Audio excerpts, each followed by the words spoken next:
From the outside looking in, different religious practices can look vastly different and intriguing because we don't know that specific practice or religion. We don't know what's going on, what they're doing, what each symbol symbolizes, what this statue means, who's this person. We don't know anything about it. But for the most part, it's common and shows good moral to show respect even if you don't know that practice or religion or agree with it.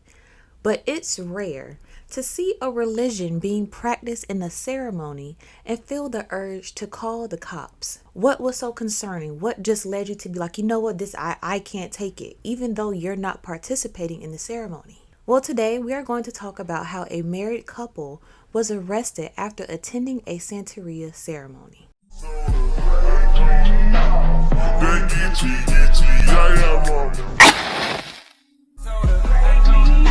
BlaqueWitchYaya mama. BlaqueWitchYaya mama. BlaqueWitchYaya mama. So today we are in San Antonio, Texas, where Robert and Irma Telementes have been practicing Santeria for about 30 years. And Robert is actually a priest, so you know he know what he's doing. So one night, it was a Friday night, this took place in 2018, Robert and Irma attended a ceremony. And the ceremony was for a newer member of the religion to mark the completion of their sainthood, which is usually a year-long journey that involves dressing in white. And different restrictions are applied to the new member depending on what house they're getting into, who they're practicing under. Basically, it's all a part of a form of self-discipline, self-sacrifice to show commitment to whatever you're joining, whatever house, whatever you're joining. Okay, so during the ceremony, there are animal sacrifices. This is pretty common, where the jugular is cut and the blood is collected to feed the Orisha, or in this case, the Santos. And afterwards, the animals that were sacrificed are cut up to be cooked and eaten at the ceremonial dinner. So basically, you get to see the entire process, the animals being sacrificed, being able to bleed out, then it's cooked and you'll be able to enjoy it. Now, this is just a correlation that I'm drawing. I feel that the attendees are able to see the entire process of the animal, being able to see the animal get sacrificed, the bleeding out, feeding the Orisha, then being chopped up and you partake in the animal as well. I'm correlating that to it's common when you're feeding your Orisha to take a bite of the food as well, or if you give your Orisha a piece of cake, you take a bite of the cake too. Basically breaking bread, showing the Orisha that it's safe to eat it, because there's a pataki of an Orisha being poisoned, but that's a separate story for a separate day. Whatever you feed your Orisha, if you can eat it, you partake in it as well. And I say if you can eat it because I know some people who may not eat dairy, but they have an ancestor who loves a Philly cheesesteak. Of course, you don't eat dairy, so you can't partake in it. So you may be like, hey, I'll have the bread and the steak, or you just do something to show like it's safe to eat it and we're breaking bread together. We're partaking in this food together. So I feel like maybe it's correlated to that. You see the blood given to the Santos in this case, and then you partake in the same meal from the same animal as well, cutting from the same cloth. But that's a correlation I'm drawing. So in the midst of preparing the dinner, little did they know that at this ceremony, there were some extra attendees, some people that weren't accounted for, some people that they didn't see. And who were these extra people? The nosy neighbors who thought that this was the most horrific sight they ever seen. So like a classic Karen, they decided to call the cops. And you might be thinking, what is there to call the cops about? Like, what are they doing? I'm sure she was like, oh my gosh, they're up here killing animals. I'm hearing the poor babies. They're just sacrificing. They're just chopping their heads off. They're just doing it like it's just, they're just probably going through the motions and doing all that, right? So at 7 p.m., Bexar County Sheriff's Office responded to a call that animal cruelty was occurring. According to Sergeant Elizabeth Gonzalez, authorities arrived to find at least a dozen people gathered in a circle in the garage of the house where a woman was cutting up animal parts and another person was draining the chicken blood into a container. And Elizabeth was able to immediately identify that this was some type of ritual going on. So you would think with the sergeant being able to identify that it was some type of ritual going on, they would just leave them alone because now they know it's for religious purposes and they can't interrupt because we have freedom of religion. But no, they continue to do their full-on investigation and search the house. And when the police officers were trying to communicate to see what was going on, they did not understand the language being spoken despite being fluent in English and Spanish. For that part, I'm assuming they were probably speaking a language that is correlated to the practice that they were in, maybe channeling a spirit or an Orisha where the common ear couldn't hear it no matter what language you speak. Maybe it's not like an earthly language, maybe they were still in the trance, in the zone, that's what I'm assuming. So I'm not sure if you guys ever seen someone being able to tap into a spirit and you're not able to understand what they're saying. Like if you grew up in church speaking in tongues, you don't know what they're saying, but they're speaking the language of that spirit that they're connecting with. Sometimes the same things happen in Ifa, Santeria, or whatever practice you're in. You're communicating with that spirit. So the physical brain isn't able to interpret what you're saying, but you're able to communicate with that spirit smoothly. And maybe they were still in that moment where they couldn't get their words out. They were trying to explain what was going on, but they were still communicating with spirit. They were still in that zone. While searching the house, deputies found several alive but mutilated animals, goat heads, and more chickens. So during this investigation as well, they asked a few neighbors what they seen. This specific neighbor asked to remain anonymous, and they told the San Antonio Express News they saw a great deal of quail running around outside the house on Saturday morning, as well as the homeowner trying to coral them into cages. Now for the animals that were found alive in the home, they were sent to animal care services. And who else was sent away was 11 men and women between the ages of 23 and 65. They were arrested on charges of cruelty to livestock animals. Some of the people who were arrested told the deputies that the animals were being sacrificed for religious purposes. Even a woman who lives at the home told reporters it was a big misunderstanding, which I agree with. I could understand how the sight of seeing animals being killed basically because you don't know they're being sacrificed can be shocking, but I don't know, is it that hard to figure out that it's for a religious purpose? Like, can't you just look and see that, okay, this must be some type of ceremony? And especially with the sergeant before being able to identify it, it's like, are you that oblivious to other religions where you just can't?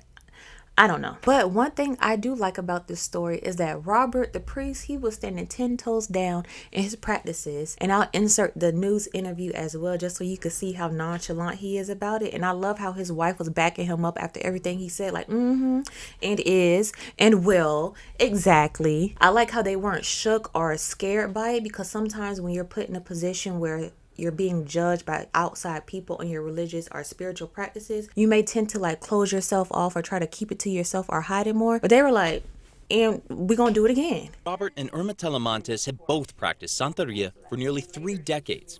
They say they aren't cruel and they aren't criminals. They're just believers in a misunderstood religion. We had the animals, in cages and, inside the bags, but they weren't being abused. The Telemonteses say they were among about 30 people who were part of a ceremony for a new member.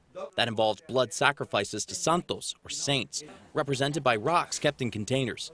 They cut the animals' jugulars and let them bleed out. We're not beating animals to death. We're not chopping off legs, while they're still alive. The only one that can complain about cruelty to animals is a vegan, because we're killing animals. The group sacrificed a goat, 3 roosters, a pigeon, and some chickens, and had other animals ready. After ceremonies like this, the Telemonteses said they'd cut the sacrificed animals up to cook up and eat in a ceremonial meal. They say some of that was already happening. The mistake in their eyes wasn't the sacrifices. It was leaving the garage door open for the neighborhood to see. If you're a nudist, you don't go nuding in your front yard, right? You keep it within your home. There were 7 santos involved in the ceremony, but before deputies arrived, they were only partway through, so this ceremony still needs to be completed. We're going to complete the ceremony. We're going to complete it. What will you do differently this time? Nothing. Nothing the same. I won't have the garage door open. And he didn't bend to the sudden concern of neighbors regarding the animals. And he basically stated, we're not beating the animals, we're not torturing them, we're not cutting their legs off while they're alive. After we do it, we cook them, we actually eat it. And honestly, if you're not a vegan, what are you complaining for? And this occurrence is not uncommon. The same thing happened in Florida. Performing animal sacrifices. They're wearing white robes and dancing around while chanting. They believe it's a religious ritual, but that's not what bothers them. It's the screams they hear from the animals. NBC2's Joanna Boris talked to frustrated neighbors. People who live there keep finding weird things like this skull, but they're mostly frustrated because Lee County deputies tell them there's nothing they can do to stop the sacrifice because of religious freedom. It was a goat, and it was screaming. Some neighbors in rural Buckingham say their peace and quiet has been interrupted in the last 6 weeks. One time in the night, that was frightening, because the cars were in and out, and the lights were on down there, and they were running around in the yard in these white robes. NBC2 talked to the people who live on this property who confirmed they practice the religion of Santeria, where they occasionally sacrifice animals. I have no problem with their religion. I have a problem with killing the animals. Judy Piccola lives next door to them and says they dump the dead animals in the river. She's found a chicken tangled in the weeds. and it had a head. Usually they take the heads off, but this one had its throat cut. The family denied it, saying they eat the animals they sacrifice. One woman tried complaining to Lee County deputies, who say they can't do anything because it's part of their religion. Shortly after, she found this animal skull on her lawn. They must be able to figure some other way to do that. I mean, they could maybe have a statue or something. Other neighbors say they're worried the animal meat will attract alligators and other predators. Alligators don't know the difference between your hand and a ham sandwich, and they'll be glad to eat either one. The family who practices the religion speaks Spanish and didn't want to talk on camera. However, they did invite us back for the next time they do it. Live in the studio, Joanna Boris, NBC2.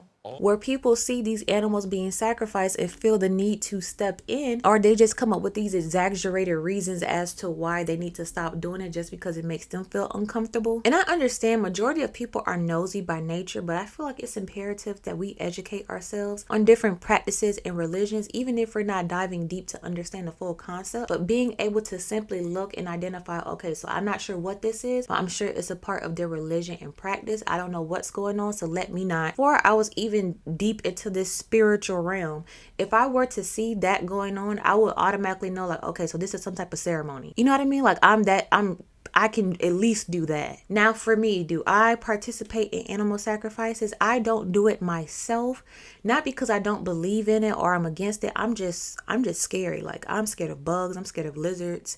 I can't see myself slicing no animal. Like, I'll probably be scared of it before I even touch it. You know what I mean? But I do understand the importance of it because you're feeding the spirit. And when it comes to spirituality and communicating with your spirits, you give them what they want.